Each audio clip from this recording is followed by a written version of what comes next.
글쎄 안 들려 들을 뉴스 없어 아무 뉴스도 귀에 들어오지 않아 듣고 또 들어도 들을 뉴스 없어 만든 게 이 프로야. 이동영의 뉴스 정면승부. 이동의 뉴스 정면승부 3부 시작하겠습니다. 친환경 유기농 생리대를 내세운 브랜드 오늘 습관 제품에서 기준치 이상의 발암물질인 라돈이 검출됐다, 이런 보도가 나왔죠. 업체 측은 법적 대응을 하겠다 예고한 사항인데요. 라돈이 어떤 물질이고 왜 생리대에서 라돈이 검출됐는지 전문가와 함께 이야기 나눠보도록 하겠습니다. 이덕한 서강대 과학 커뮤니케이션 교수 나오셨습니다. 어서 오십시오. 네, 안녕하세요. 이게 생리대에서 라돈 물질이 나왔다는 보도 교수님도 보셨을 텐데요. 예. 어떻게 보셨습니까? 아직은 확정이 된 거는 아니고요. 이제 의혹이 제기가 됐는데 이게 5개월 전에 라돈 침대 사건이 있었죠. 예. 그때하고 상황이 상당히 비슷합니다. 그러니까 소비자가 이 생리대를 우연히 쓰다가 여기서 라돈이 나온다는 거를 발견을 해서 언론기관에 제보를 해서 지금 이제 논란이 시작이 된 거죠. 이게 좀 사실이 아니기를 바라는데 그럴 가능성이 그렇게 커 보이지는 않습니다. 일단 라돈이라는 게 우리가 알고 있기로는 무색 무취의 물질이고 예. 이게 많이 접촉하게 되면 폐암을 불러일으키고 이런 거지 않습니까? 예. 라돈이 뭔지 조금 더 자세하게 설명해 주시죠. 라돈은 우리가 이제 화학적으로는 비활성 기체라고 그럽니다. 예. 이게 이제 화학적으로는 반응성이 거의 없어요. 그러니까 다른 거하고 반응을 거의 안 한다는 뜻이죠. 그래서 이 라돈이 위험한 거는 화학적으로 위험한 것이 아니라 이 라돈의 원자 핵이 불안정합니다. 그래서 이제 소위 방사성 붕괴라고 해서 예. 방사선을 내면서 이게 부서져요. 그 과정에서 나오는 방사선이 우리 몸에 이제 피해를 입히는 거죠. 특히 이게 이제 기체 상태로 돌아다니기 때문에 예. 실내 공기 중에 이 라돈이 많은 경우에는 이거를 거기에 이제 체류하는 사람들이 호흡으로 숨을 쉬면서 들여 마셔가지고 폐 속에 들어가서 거기서 방사성 붕괴를 하는 겁니다. 그러니까 폐 조직이 피폭을 당하는 거죠. 그래서 이제 암을 발생시킨다 이렇게 알려져 있고요. 그래서 국제보건기구에서 세계보건기구에서 이거를 1군 발암물질, 인체 발암성이 확인된 물질 이렇게 돼 있는데 발암성의 정도는 폐암의 가장 중요한 요인은 흡연입니다. 예. 흡연이 압도적인 1위를 차지하고 그렇겠죠. 라돈이 아주 많이 떨어지는 2위입니다. 그러니까 1군 발암, 사람한테서 사람의 폐에 암을 일으키는 거는 확인이 되어 있지만은 예.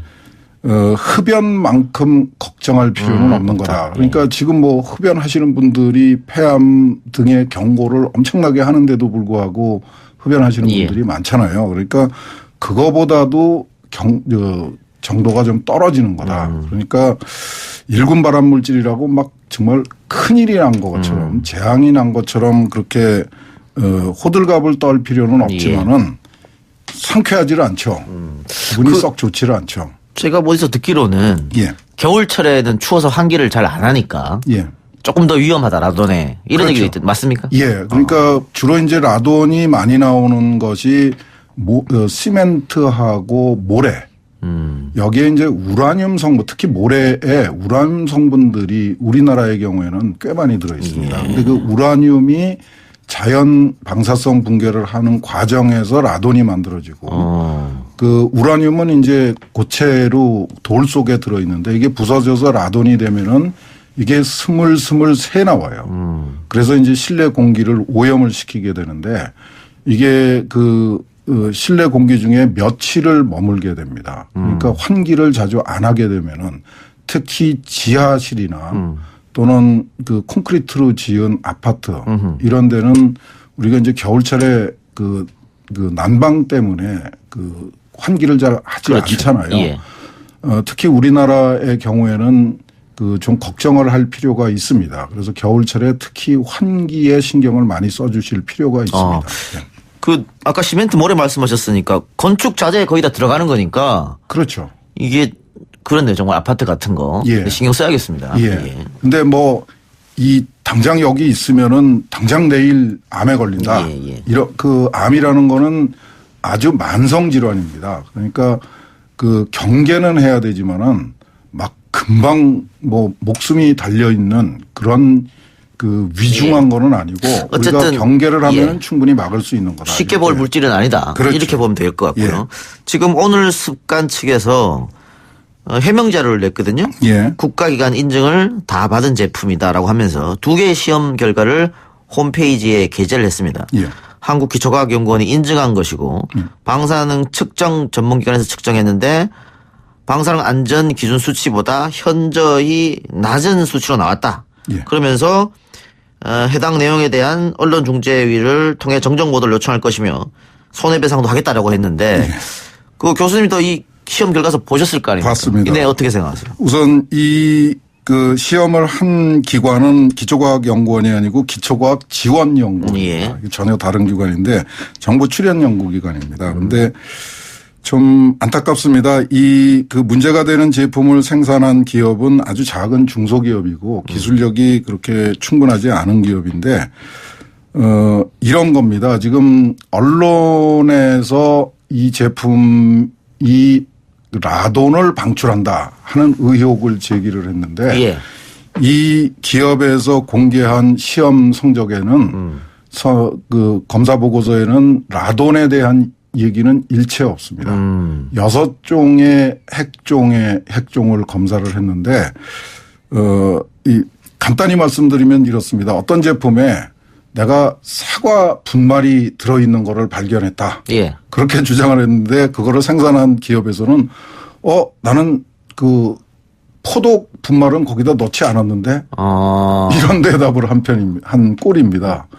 비유가 적절한지 모르겠는데. 무슨 말씀인지 알겠습니다. 라돈이 방출됐다고 라돈을 검출했다고 주장을 했는데 문제 제기를 했는데 라돈은 제쳐주고 뭐 세슘, 요드, 뭐 칼륨, 납, 악티늄 이런 6종의 원소가 굉장히 적게 검출이 됐다. 이렇게 답변을 한 겁니다. 그 의혹에 대해서 동문서답을 했죠. 네, 그렇게 보시는 거고 지금 한국기초과학지원연구원에서도 재반박도 한 것 같아요.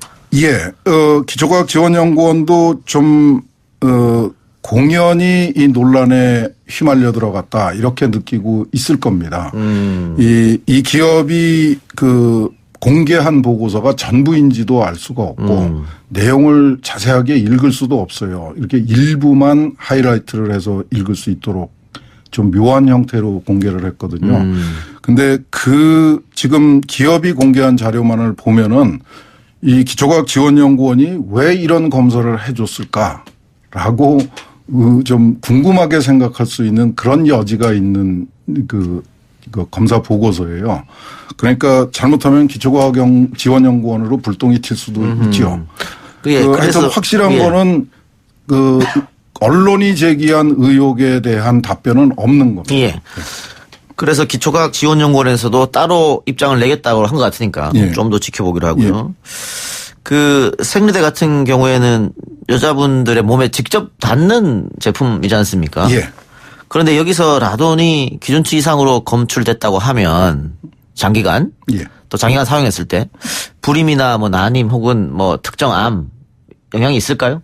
이제 그런 의혹이 또 한꺼번에 제기가 돼가지고 더 문제가 복잡해진 것 같습니다. 우선 확인된 사실, 과학적으로 확인된 사실은 라돈을 흡입을 했을 경우에 폐에 문제가 생길 수 있다는 것은 확인이 됐습니다. 그래서 그 라돈 침대가 위험하다는 거였죠? 그런데 생리대에 들어있는 라돈이 뭐 피부, 그게 뭐 좀 민감한 부위라고 하더라도 피부에 접촉을 했을 때 어떤 부작용이 생길 건가, 어떤 문제가 생길 건가에 대해서는 과학적으로 확인된 사실은 없습니다. 그런데 그 정서상 굉장히 불편하게 느껴지는 거죠. 이 라돈이라는 원소 자체는 화학적으로 문제는 없지만은 피부 근방에서 방사성 붕괴를 하게 되면 방사선이 방출이 되거든요.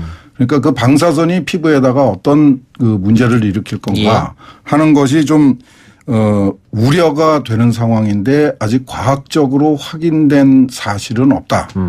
그러니까 경계를 해야 되는 상황이지 그 극도의 공포를 느낄 이유는 없는 상황이다. 이렇게 말씀을 드리고 싶습니다. 그럼 라돈이라는 물질은 결국은 치명적인 호흡이네요. 호흡기를 통해서. 호흡이 이 문제를 일으키는 것으로 확인이 되어 있죠. 다른 문제는 아직까지는 확인이 된 적이 없습니다. 왜 그런가 하면은 피부에 접촉한다는 것도 그 빈도가 그 정도가 굉장히 낮습니다.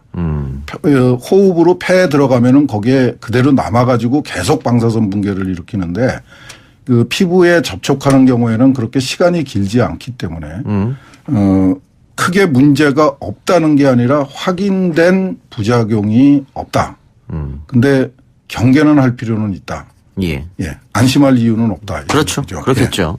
정서 문제도 분명히 작용할 테니까요. 그럼요. 이번 사건을 겪으면서 또 생소한 단어들이 지금 많이 나오고 있습니다. 일단 뭐 제올라이트 또 모나자이트 뭐 또 라도나이 이런 단어들이 많이 나오고 있는데 일단 제올라이트는 뭡니까? 제올라이트는 이제 화학 용어인데요. 물질의 이름입니다. 근데 그 백색 그 진흙 가루 그러니까 그 흰색 도자기를 만드는 진흙 분말이라고 생각을 하시면 돼요. 그 규소하고 알루미늄하고 산소로 만들어진 다공성 물질의 이름입니다. 대부분이 다 백색 그 광물질이고요. 모나자이트는 히토류 광석이라고도 알려져 있지만은 토륨의 광석입니다. 그러니까 방사성 그 토륨은 이제 차세대 원전의 그 해결료로 쓸 가능성이 높은 물질인데 우라늄처럼 방사성 붕괴를 하는 물질입니다. 근데 그 토륨이 들어있는 광석이다. 이렇게 좀 이해를 해 주시면 될 것 같은데 이 이름들이 왜 나오는가 하면은 이 제품을 처음에 홍보를 할 적에 제올라이트를 넣어서 그 생리대에다가 제올라이트를 어떤 식으로든지 넣어서 이 생리대가 살균 작용도 하고 그 여성의 생리 관련 질환도 고쳐주는 아주 특별한 효과가 있다, 효능이 있다라고 해서 특허를 받았다고 주장을 해요. 근데 그 특허가 뭔지는 제가 확인을 못 해봤는데. 자, 그럼 일단은 이 제올라이트가 그런 효과는 있다고 입증이 됐습니까? 아니죠. 그걸 상식적으로는 그런 효과를 기대하기가 힘들고요. 이 뭐 살균 효과가 있다. 우리가 가습기 살균제를 경험하지 않았습니까? 살균이라는 말은 사실은 함부로 써서는 안 되는 말입니다. 근데 그 상식적으로는 제올라이트가 그런 효능을 발휘할 가능성은 크지 않아요. 그런데 어쨌든 그걸로 광고하고 홍보했다는 거죠. 홍보했는데 지금 문제를 제기한 언론사가 조사한 사실을 현미경으로 조사한 그 사실을 보면은 이 생리대 안에 작은 입자들이 들어가 있어요. 그 가루 같은 게 들어있는데 분말이 들어있는데 그 분말의 알갱이들을 현미경으로 확대를 해보면은 진한 갈색 계열의 분말이에요. 그러면 상식적으로 제올라이트 가루라고 보기는 힘들고 이 그 생리대가 한동안 음이온 뭐 그 원적외선 이런 거를 같이 홍보했던 적이 있는 것 같습니다. 그런 경우에는 라돈 침대하고 똑같이 모나자이트라는 토륨 광석을 썼을 가능성이 있다고 지금 그 문제가 제기된 거죠. 그러니까 어쨌든 효과는 모르겠으나 제올라이트를 썼다고 광고하고 홍보했는데 들여다보니까 제올라이트가 아니고 모나자이트일 확률이 높다. 가능성이 있다고 지금 의혹이 제기되고 있는 거죠. 그럼 이 모나자이트는 그 모나자이트는 방사성 광물이고요. 이 라돈 침대에다가 도포를 했던 가루가 바로 모나자이트 가루였습니다. 그러면 라돈 검출되는 원인 중에 하나가 모나자이트다라고. 모나자이트를 뿌렸으면 반드시 라돈이 나올 수밖에 없는 거죠. 그러니까 이제 그 언론에서 확인한 거는 적갈색 진한색의 분말이 그 안에 들어 있고 그 다음에 라돈이 검출이 됐다. 그 두 개를 한꺼번에 설명할 수 있는 가능성이 높은 설명이 무엇이겠느냐 하면은 그 모나자이트, 라돈 침대에서 문제가 됐던 모나자이트가 그 등장을 하게 되는 거고요. 이 라돈 I라는 거는 예. 라돈을 측정하는 간이 계측기입니다. 우리나라에서 개발을 했고 이거의 성능에 대해서 제조사가 아주 심하게 반박을 하고 있어요. 못 믿겠다 이겁니까? 예, 못 믿겠다 그러는데 이 사실은 라돈 침대도 이 라도나이라는 간이 계측기 때문에 문제가 드러나게 된 겁니다. 이 라도나이라는 계측기는 정밀 계측기는 아닙니다.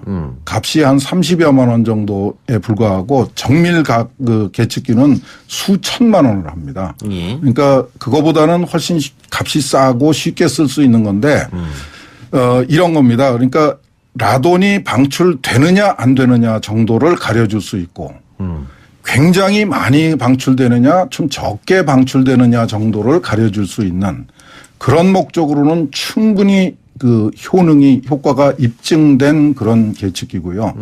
숫자를 지금 여기가 1600 베크렐 정도가 검출됐다고 알려져 있는데 그 1600이라는 숫자가 정말 믿을 만한 거냐. 그거는 아니라고 말씀을 드릴 수가 있습니다. 그 정확한 양은 그 알 수 없지만은 적지 않은 양의 라돈이 방출되고 있다는 거를 라도나이를 통해서 충분히 확인할 수 있는 정도의 계측기입니다. 예. 그 이 제품이 다른 제품보다는 가격이 좀 비싸다 그래요?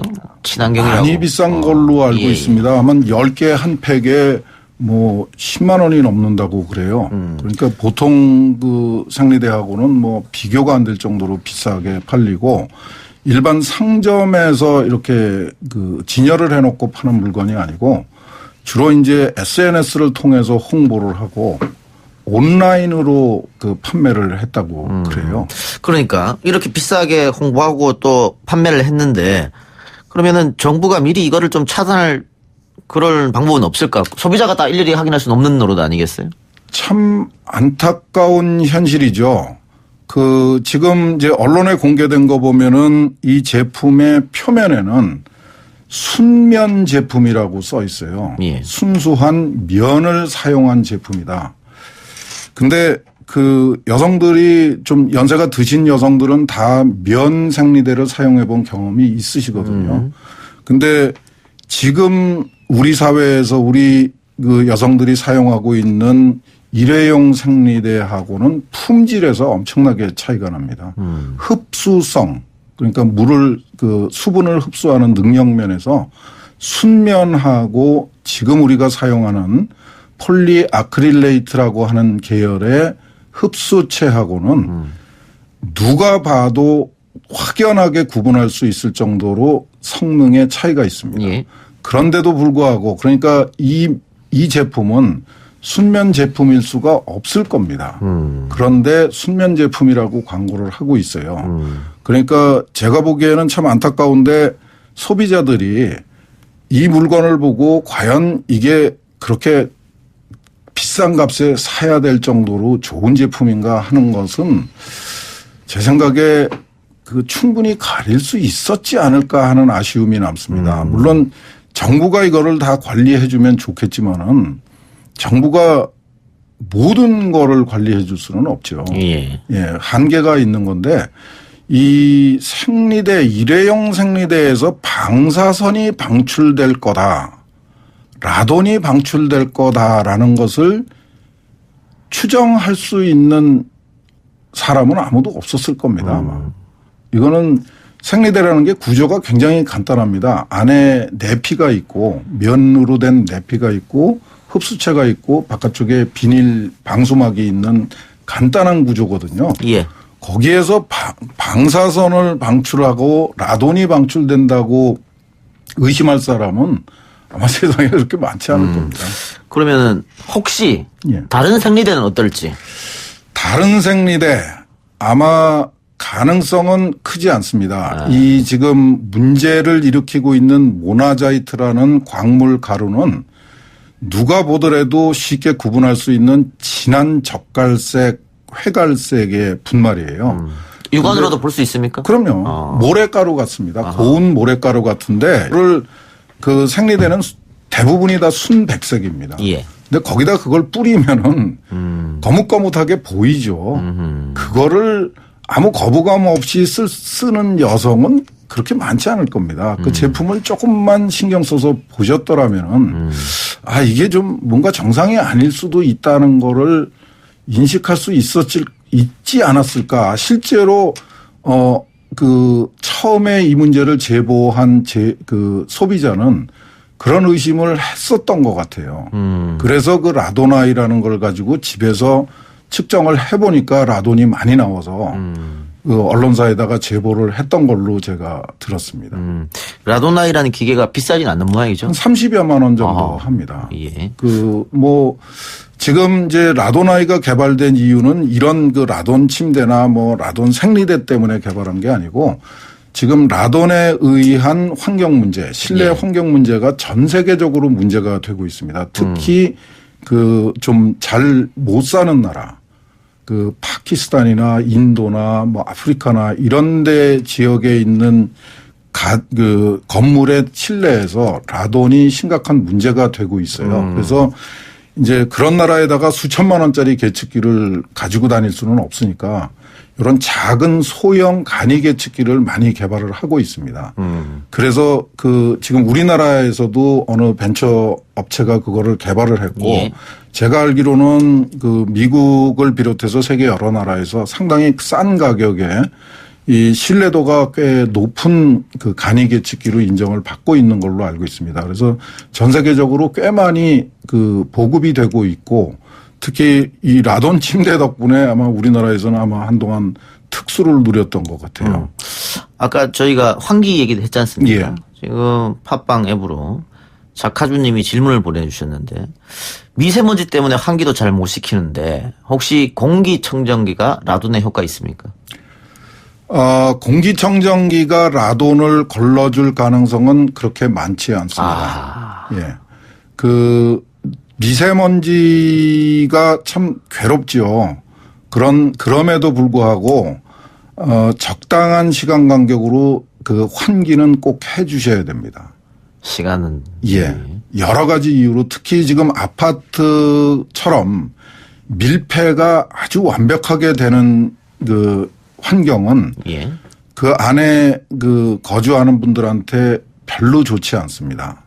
그 특히 이제 주방이 같이 있는 구조 아닙니까? 그렇죠. 그러면 거기서 음식을 하게 되면은 음식에서 나오는 유해 물질이라든가 또는 가스를 연소시키면서 나오는 유해 물질이라든가 그다음에 우리가 내뿜는 이산화탄소라든가 이런 것들이 실내에 가득 쌓이게 되면은 미세먼지보다도 훨씬 더 위험할 수가 있습니다.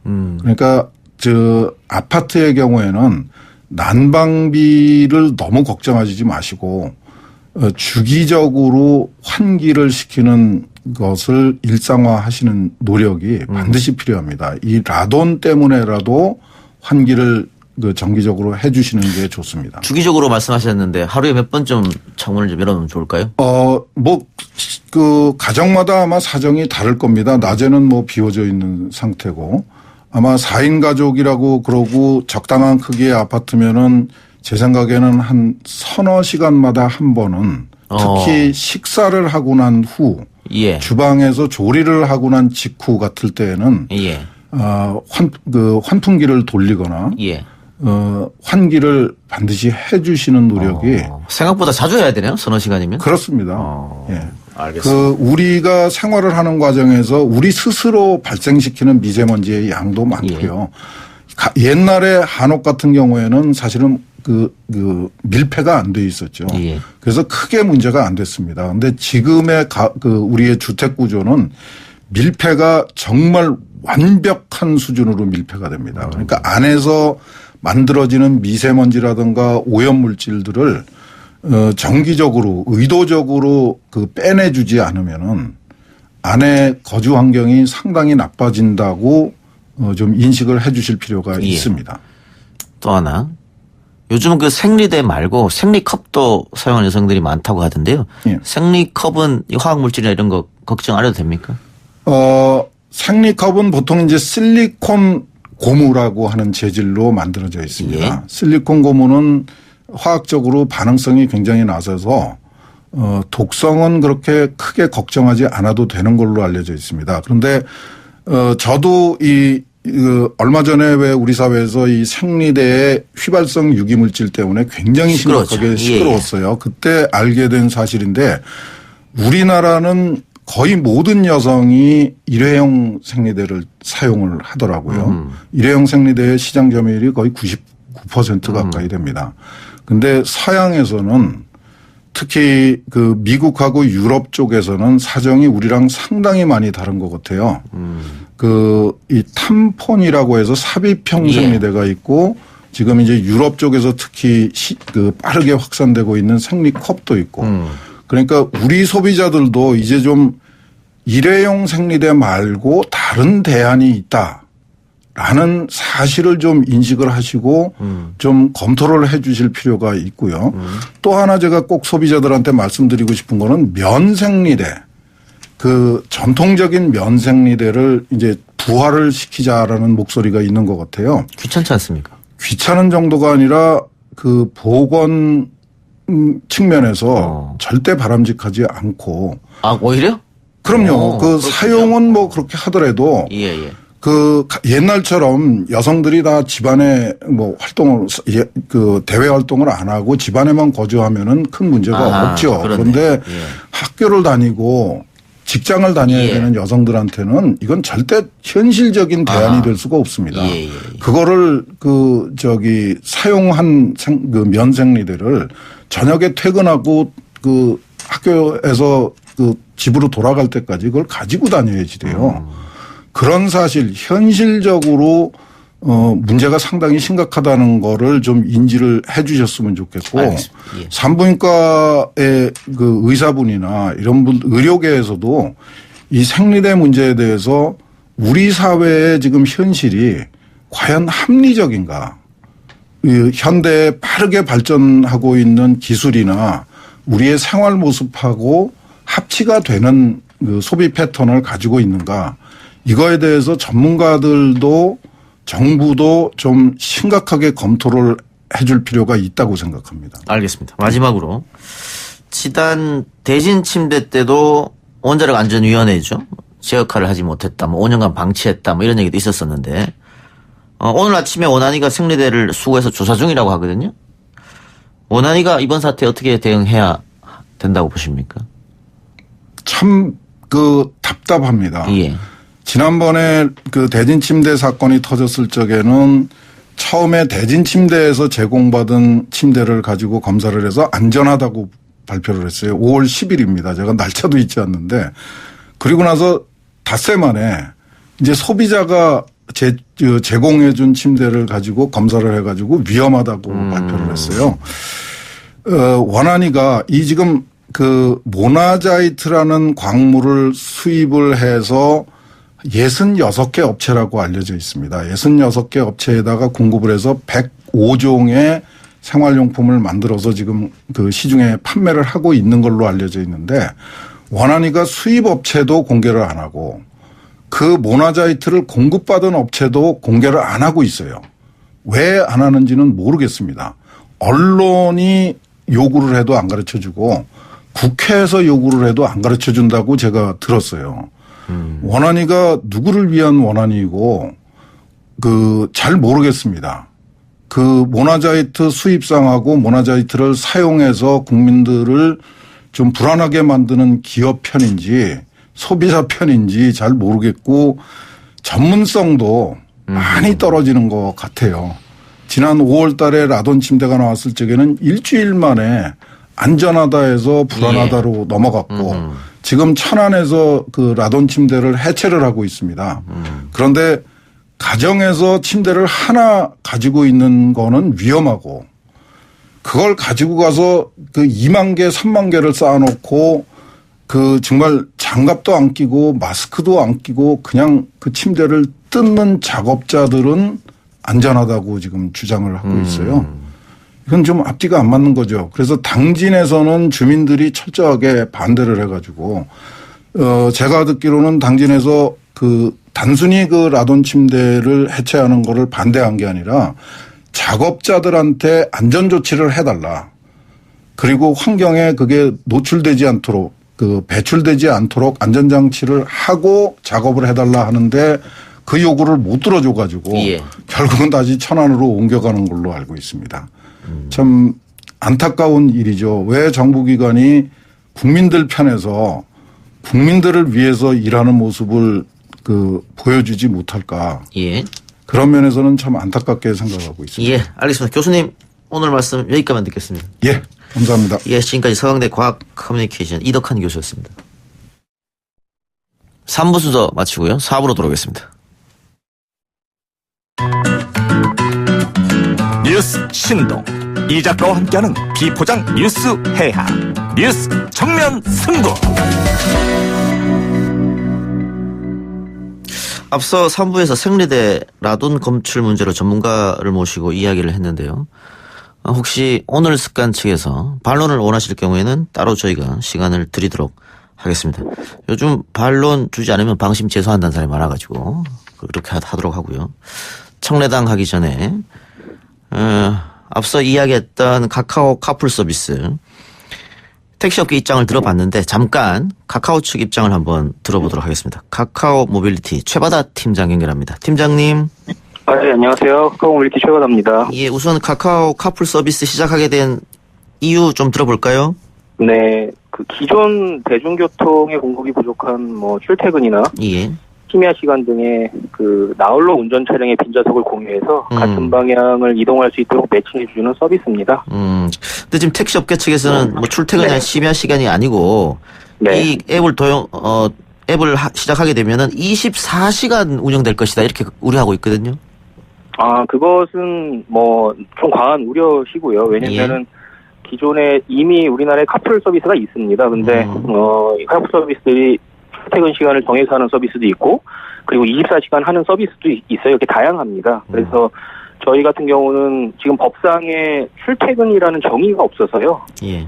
사실 사업자들이 기획을 하기 나름인데 사실 직업도 다양해지고 출퇴근 시간이 다양해져서 출퇴근 시간을 정하기가 너무 힘들더라고요. 그래서 지금 여러모로 본 서비스 전까지 고민을 하고 있는 상황이라서 24시간 확정은 절대 아닙니다. 요 카풀 서비스 하면서 혹시 카카오 측에서 고객들로부터 어느 정도 돈 같은 걸 받게 됩니까?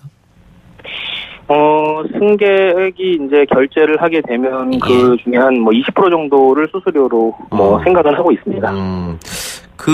지금 현행법상 자가용 승용차로 사람을 태운 뒤 돈을 받으면 불법인 걸로 알고 있는데 이거는 법적 검토는 끝난 겁니까?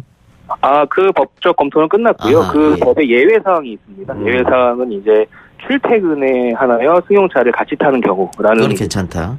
네, 부분이 있기 때문에 저희가 이제 출퇴근 목적에 맞게 서비스를 당연히 고민하고 있고요. 예. 그리고 기존의 서비스 되고 있기 때문에 법적으로는 전혀 문제가 없고 또 허가 사업도 아니긴 합니다. 재벌 기업의 골목 상권 침범이다 이런 주장에 대해서는 어떻게 생각하십니까? 일단 저희는 카카오의 자회사인 카카오 모빌리티이긴 한데 어쨌든 같은 카카오 번주에 있으니까 그렇게 말씀하실 수는 있는데 저희가 카풀 서비스를 기획한 의도는 저희가 카카오 택시 서비스를 또 하고 있습니다. 예. 그래서 데이터를 보면은 택시를 타고 싶어도 도저히 잡을 수 없는 시간이나 또 장소, 환경들을 저희는 데이터를 통해서 알고 있거든요. 그래서 그것은 택시 공급을 유동적으로 할 수 없는 구조적인 문제 때문인데 저희가 스마트폰으로 빈좌석의 자동차들을 공유해서 시민들 승차난을 해소하겠다. 기존 대중교통을 이용할 수 없을 때 주로 그렇게 저희가 목적을 갖고 서비스를 만들고 있기 때문에 이게 굳이 대기업의 그런 골목 상권이라는 건 좀 납득이 좀 안 가긴 합니다. 방금 카카오 택시 서비스 하고 있다고 말씀하셨는데요. 네.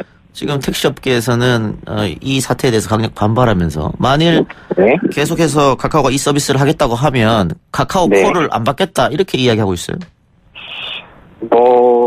카카오 콜을 안 받으시는 것은 기사님들의 선택일 수 있지만 사실 이미 많은 국민들이 카카오 택시를 더 쉽게 잡고 많이 타고 있습니다. 근데 그렇게 하시게 되면 결국 피해는 국민들이 볼 것이고 그 불만은 저희 카카오가 아니라 이제 아마 택시 쪽에 가게 될 것 같은데 굳이 여론의 호응을 좀 받기 힘든 정책을 취하시는 게 저는 사실 좀 안타깝고 그냥 택시도 발전될 수 있는 방법, 또 저희 승차공이나 카풀이 만약에 문제점이 있다면 예. 그 부분들에 대해서 이렇게 보완하자는 쪽으로 대화를 하면 충분히 상생할 수 있는 서비스가 될 수 있다라고 저는 예. 생각하고 있습니다.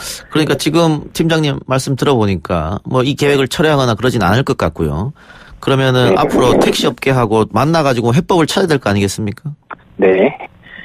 뭐 저희가 택시업계뿐만 아니라 뭐 정부 관계 부처랑 대화도 중요하고요. 아, 예, 정부가 보통 이제 뭐 정리자의 역할을 해주시니까 그래서 물론 현행법상 카풀 서비스를 하는데 문제는 없지만 그래도 사회적으로 이렇게 소모성 있는 논쟁 없이 시민들 승차난 해소에 도움이 될 수 있는 목적하에 좀 양 서비스가 윈윈할 수 있도록 방안을 좀 주셔야 되는데 뭐 그런 것들을 도출하실 수 있도록 저희도 많이 대화를 좀 시도하고 있고요. 예. 뭐 언론에서 보시는 것처럼 저희가 뭐 귀 닫고 뭐 입 닫고 그런 상황이 절대 아닙니다. 예. 알겠습니다. 팀장님 오늘 여기까지 듣겠습니다. 네. 네, 감사합니다. 네, 고맙습니다. 지금까지 카카오 모빌리티 최바다 팀장이었습니다. 이 작가야, 궁금하다. 이 작가야, 문자 줄게. 질문다오. 여러분은 지금 웃으며 정보를 입수하고 편안하게 참여하는 이동형의 뉴스 정면 승부와 함께하고 있습니다. 생방송에 참여하고 싶은 분들은 샵 0945, 우물정 0945번으로 단문 50원, 장문 100원의 문자 메시지를 보내주시거나 예스 앱으로는 무료로 참여할 수 있습니다. 지금 바로 보내주세요.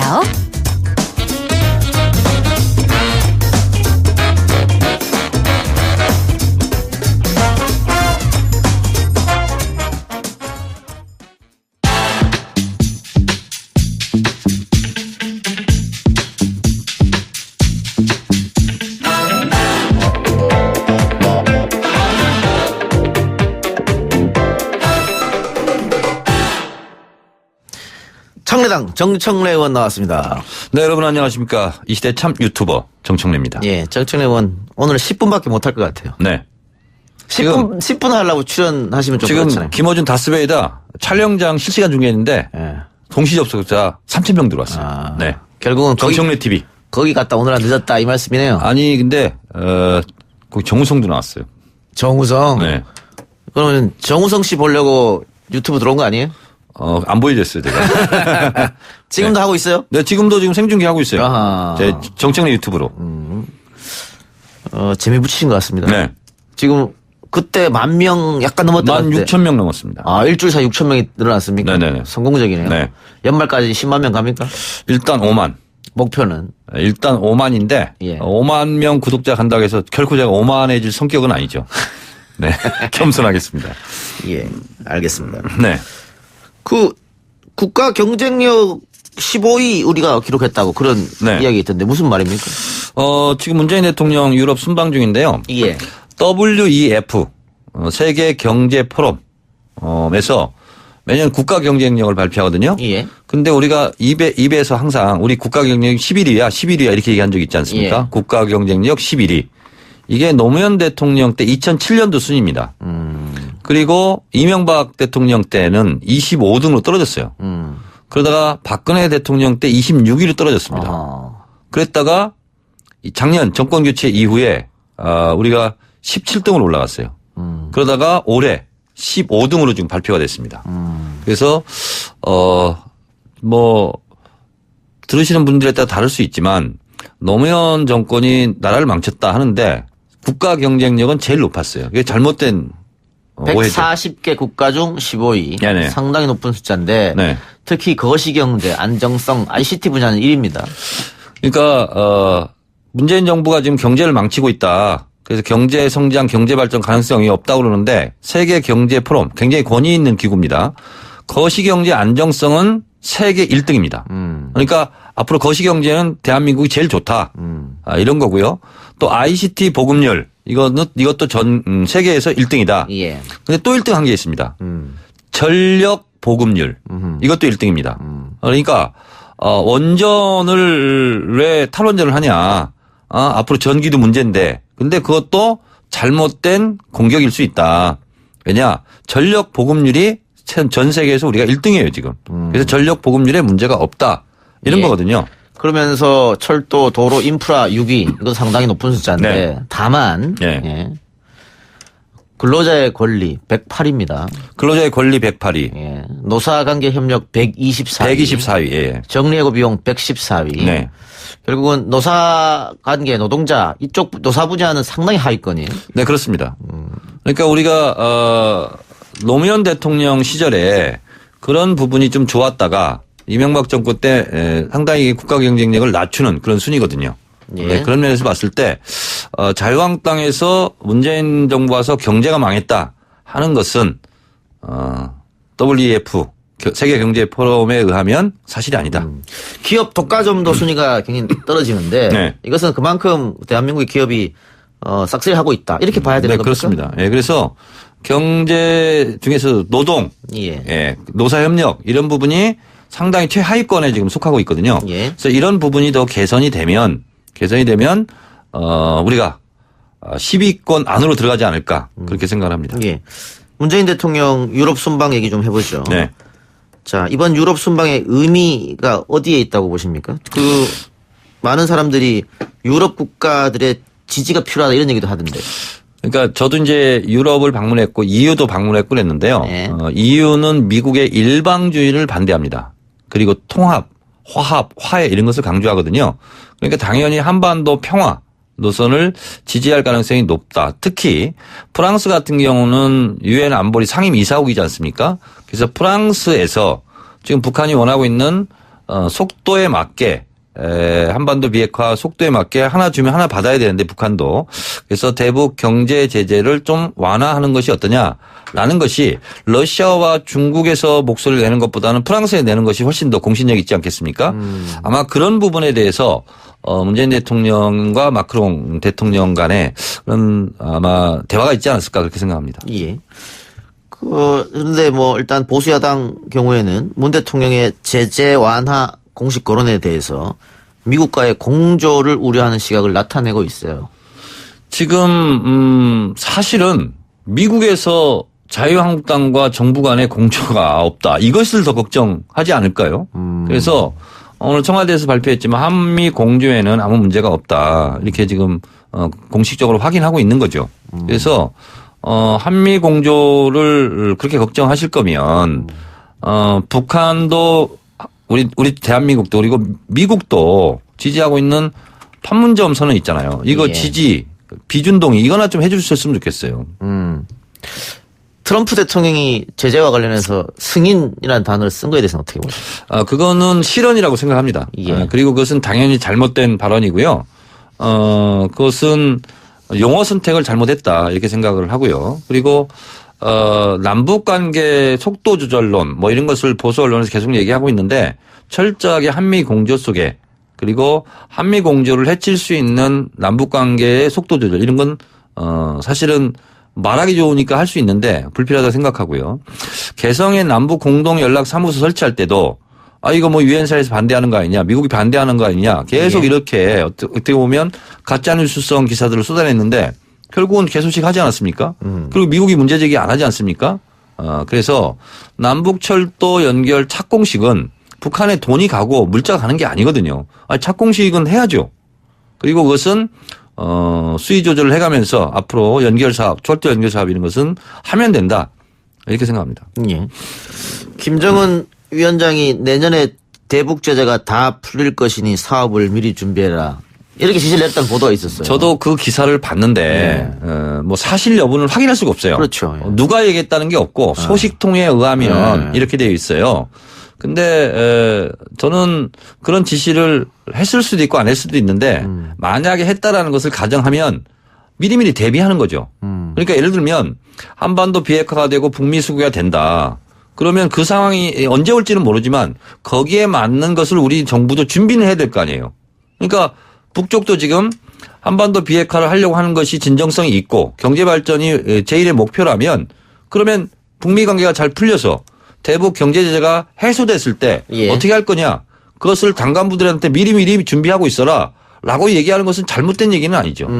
그런데 지금 얘기 들어보면 어쨌든 외국의 투자금이 들어올 수도 있기 때문에 관계 법령은 이미 좀 고쳐놨다고 하더라고요. 많이 고쳐놨죠. 그러니까 베트남이 개혁 개방될 때 미국이 많이 도와줬어요. 예. 월드뱅크, IMF 이런 데 기구에 가입하는 것도 시간이 굉장히 오래 걸리는데 미국이 그 시간을 단축해줬거든요.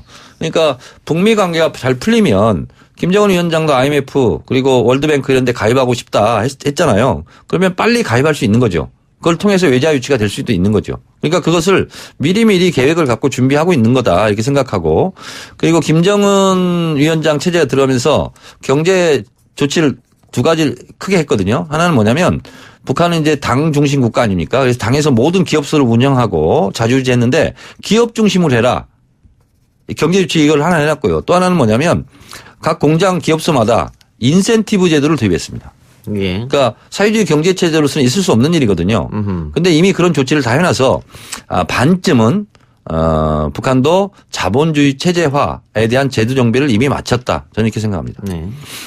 미리 준비를 해놔야 후폭 분을 덜 할 텐데. 네, 그렇습니다. 예. 네. 그러니까 우리가 지난주에 이야기했던 강경화 장관이 524 조치 해제 뭐 이렇게 했던 거 약간의 실수일 수도 있는데 그것도 우리 쪽에서는 미리 준비해야 되는 거 아니냐 그런 그렇습니다. 거잖아요. 그건 가와 아와의 차이였죠. 예. 뭐냐면 관계부처가 검토하고 있겠죠. 이렇게 얘기했으면 아무 문제가 없는데 관계부처와 그러니까 그러면 그렇죠. 외교부, 통일부, 국방부 뭐 전 부처가 지금 같이 하는 거냐 범정부적으로 하는 거냐 이렇게 이제 오해가 증폭이 됐던 거죠. 예. 공무원과 정치인의 차이점이라고도 할 수 있겠죠. 좀 그럴 수 있어요. 왜냐하면 정치를 안 해본 분들은 이 말을 했을 때 국회의원들이 어떻게 따지는가 경험이 없잖아요. 그러니까 말꼬리 하나 잡고 계속 흔드는 거니까. 예. 알겠습니다. 그런 경험 미숙에서 왔다고 봅니다. 예. 다스베이다 덕분으로 청래당은 여기서 마무리합니다. 고맙습니다. 예. 다음 주에 뵙겠습니다. 네. 내일 뵙겠습니다.